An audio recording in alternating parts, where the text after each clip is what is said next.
Bonjour à tous, alors aujourd'hui je vais vous parler des 7 autres librairies Python à connaître si vous voulez faire du machine learning. Alors pourquoi je dis autres librairies? En fait parce que je ne vais pas vous parler des librairies que tout le monde connaît, des librairies que tout le monde utilise comme Panda, NumPy, Scikit-learn, TensorFlow. Non, je vais vous parler plutôt aujourd'hui d'autres librairies qui sont importantes à connaître et je pense en fait qu'elles pourraient grandement vous aider si vous voulez faire du machine learning. Alors on commence tout de suite avec des librairies très utiles pour la collecte de données. Alors la première d'entre elles, ça va être la librairie Request. Alors la librairie Request, en fait, elle vous permet de communiquer avec des API. Alors les API, c'est des sortes d'applications en fait, des applications qui sont plutôt du côté serveur et qui vont vous permettre de récolter les données des serveurs de manière organisée, de manière simple. Et en fait, cette librairie Request va rendre ça encore plus simple. Alors comment elle fonctionne? En fait, tout simplement, vous avez qu'à mettre dans la fonction principale l'URL de l'API et Request vous redonne la réponse du serveur. Elle vous le retourne sous un objet et cet objet vous pouvez l'analyser car il est en JSON, donc le format qui est assez standard pour tout ce qui est API. Et donc vous pouvez simplement extraire les données qui ont été renvoyées par cette librairie Request. Donc très facile à utiliser, franchement ça tient en 2 lignes de code, ça y est, vous avez votre réponse en JSON. Et donc tout ça c'est très simple à utiliser. En fait ça évite d'utiliser d'autres librairies qui sont beaucoup plus difficiles dans le sens où il faut utiliser plein de librairies à la fois. Là vous avez qu'un objet à utiliser et c'est tout de suite, vous avez cette réponse. Ensuite une autre librairie ça va être plutôt lorsqu'on n'a pas justement d'API.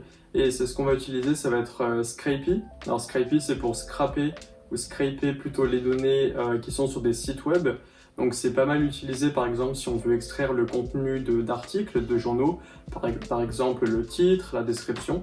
C'est aussi utilisé lorsqu'on veut par exemple extraire, en fait on va travailler par exemple sur les billets d'avion. On va pouvoir grâce à Scrapy faire des recherches qui sont rentrer les destinations et du coup lorsque les prix des billets s'affichent, Scrapy va pouvoir les récolter. Donc très simple aussi à faire. Scrapy, alors le truc c'est qu'il faut connaître justement l'HTML. Donc l'HTML c'est quelque chose que souvent en data science ou machine learning on connaît pas trop, mais si on veut utiliser Scrapy, on va devoir un minimum connaître les fondamentaux. Et le truc c'est qu'une fois que ça on le connaît, ça va être très facile d'utiliser cette librairie. Donc très utilisé, en fait Scrapy utilise le concept un peu d'araignée, en fait des araignées qui vont aller sur le web, qui récoltent toutes les données. Une fois que les araignées ont récolté toutes les données, vous pouvez les utiliser pour justement accéder à ces données de manière plutôt facile. Donc voilà pour la collecte de données. Maintenant on va passer au nettoyage des données. Alors au nettoyage des données, on sait que Scikit-learn le fait très bien, franchement il ne faut pas réinventer la roue. Scikit-learn c'est des objets très faciles à utiliser. On a le one-hot encoder pour les catégories, on a le standard scaler pour tout ce qui est numérique, on a le simple imputer pour mettre à la place de valeurs manquantes, pour les remplir. Et là plutôt du coup je voulais vous parler de cette librairie Pillow, comme un oreiller en anglais, ou en français plutôt. Et donc cette librairie Pillow, en fait, elle va vous permettre, elle, de transformer tout ce qui est image. Scikit-learn peut le faire, c'est peut-être un peu plus compliqué et je trouve que c'est pas mal d'utiliser une librairie qui a été vraiment faite pour analyser les images. Et en fait, ce qu'il faut savoir, c'est que les images, elles sont sous forme de bits, entre 0 et 256. Et donc Pillow va les transformer en NumPy array, donc dans liste en fait de valeurs, que du coup les modèles de machine learning vont pouvoir facilement utiliser. Ce qu'il faut savoir aussi, c'est quand on travaille avec des images, on a souvent tendance en fait à augmenter la taille du dataset en par exemple faisant des rotations, en inversant les images, en les passant de couleur à noir et blanc, etc. ou à les rogner. Et donc Pillow a des fonctions qui sont toutes préparées, qui vont vous permettre justement de rogner et transformer ces images comme vous le souhaitez. Vraiment, encore une fois, en quelques lignes de code. Donc c'est très simple à utiliser et franchement je vous le recommande fortement cette librairie si vous voulez travailler avec des images. Donc voilà pour la manipulation de données. Maintenant on va passer à tout ce qui est l'entraînement des modèles. Alors pour l'entraînement des modèles, j'ai sélectionné pour vous 3 grandes librairies à connaître, donc autres que Scikit-learn bien sûr qui est vraiment un peu l'emblème des librairies Python pour tout ce qui est entraînement de modèles de machine learning. Je voulais vous parler donc d'abord de deux librairies qui se ressemblent fortement. Donc on a XGBoost, en anglais XGBoost, et l'autre qui est LightGBM. Et en fait, c'est deux librairies qui sont vraiment spécialisées dans tout ce qui est gradient descent. Alors le gradient descent, c'est une technique de machine learning pour minimiser l'erreur d'un modèle petit à petit. Et donc ça va faire des dérivés, etc. pour trouver les paramètres optimaux qui minimisent au maximum cette loss function, donc cette erreur que le modèle fait lorsqu'il est entraîné. Et donc le problème, c'est que scikit-learn a des fois des techniques de gradient, mais elles ne sont pas forcément optimisées en fait. Et lorsque le nombre de données augmente trop, ça va être plutôt lent. Et du coup, ces deux librairies, elles résolvent ce problème. Elles vous permettent justement de aller très vite, en fait, d'optimiser des modèles très rapidement, très facilement. Alors même si c'est focalisé quand même la plupart du temps sur des méthodes ensemblistes comme les random forest, c'est un peu la spécialité de ces deux packages, mais ça vous permet quand même de faire des classifications de manière extrêmement rapide et de manière aussi extrêmement précise. Alors quand je dis précis, en fait, je m'explique, ça a permis à de nombreux data scientists de gagner des compétitions sur par exemple des sites comme Kaggle, et donc on voit vraiment à quel point ça peut être efficace. Et aussi, ça a été reconnu par le Centre européen de recherche nucléaire, quand même.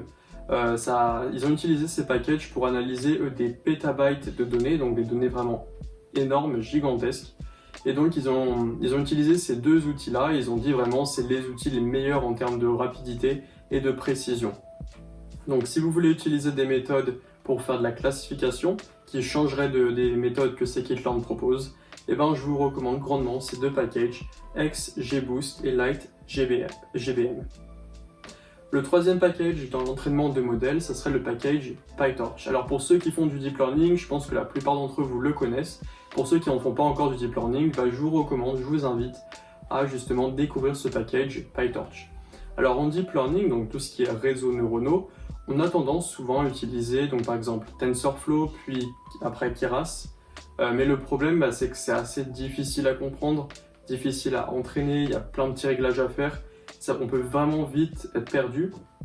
Et le problème, c'est quand on est perdu, des fois on a tendance même à abandonner. Donc justement, ce package PyTorch a été fait pour rendre les choses beaucoup plus simples et beaucoup plus intuitives. Et donc, franchement, je vous recommande aussi celui-là parce qu'il est très intuitif. Il faut quand même apprendre, il faut quand même lire la documentation. Mais en tout cas, c'est très intuitif et vous pouvez avoir des résultats très rapidement. Alors d'un point de vue plutôt création, en fait PyTorch a été créé par Facebook pour leur recherche, alors que TensorFlow a été créé par Google. Donc TensorFlow reste quand même très utilisé, mais on voit de plus en plus, par exemple, d'annonces pour des métiers en fait, pour les métiers en machine learning ou en deep learning plutôt, qui demandent de plus en plus à utiliser PyTorch. Donc c'est pour ça que PyTorch est quelque chose à connaître, à maîtriser si vous le souhaitez. On trouve en fait de nombreux tutoriels en ligne, donc ça c'est plutôt cool. Et c'est quelque chose qui est très utilisé en entreprise aussi, donc bon à savoir. Alors une fois que les modèles ont été entraînés, je trouve ça toujours intéressant de les interpréter. Alors quand je dis interpréter, c'est plutôt d'interpréter en fait leurs prédictions. Donc par exemple en classification, c'est toujours intéressant de savoir, par exemple, pourquoi cet email a été reconnu en tant que spam et celui-là non. Et en fait ce package, donc ELI5, ou Explain Like I'm 5, explique-moi comme si j'avais 5 ans, donc de manière simple. Ce package va vous donner de manière très visuelle les raisons pour lesquelles une telle classification a été faite. Donc par exemple, dans le cas des emails, ça va dire, cet email a été marqué comme spam puisque le titre, c'est à cause du titre en fait, et pas à cause du contenu. Un autre sera plutôt l'inverse par exemple. Et comment il va vous donner ces réponses-là? Il va vous les donner de manière visuelle avec des couleurs. Donc par exemple verte ou rouge, et donc en fonction de l'intensité de la couleur, vous pourrez savoir dans quel camp entre guillemets a joué cette feature-là.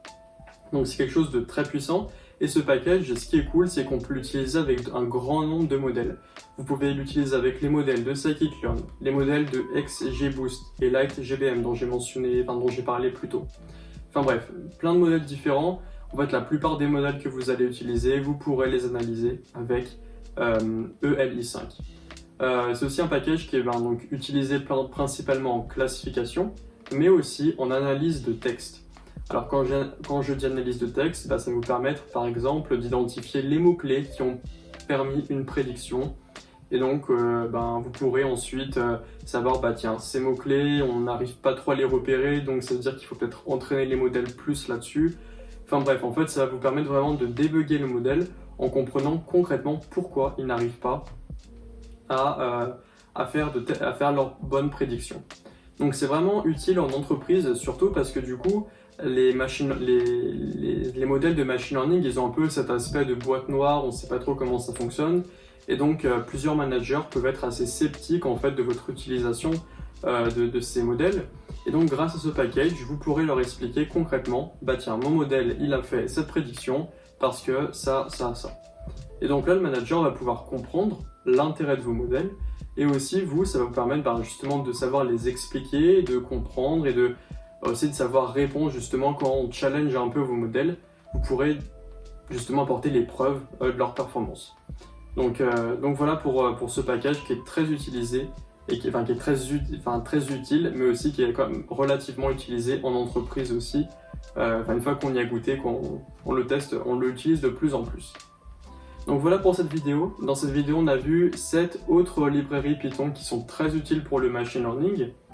Donc des librairies que certains connaissent, d'autres ne connaissent pas, mais qui sont quand même un peu moins, on va dire, connues que finalement ces packages qu'on connaît tous un peu, scikit-learn, pandas, numpy, etc.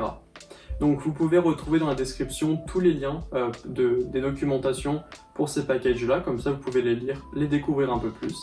Et pour ceux qui veulent aller encore plus loin, je vous invite à rejoindre mes emails privés. J'envoie 2 emails par semaine, le lundi et le vendredi à 9 h. Et dans ces emails, je vous fais part de mes derniers conseils et astuces en data science, en machine learning.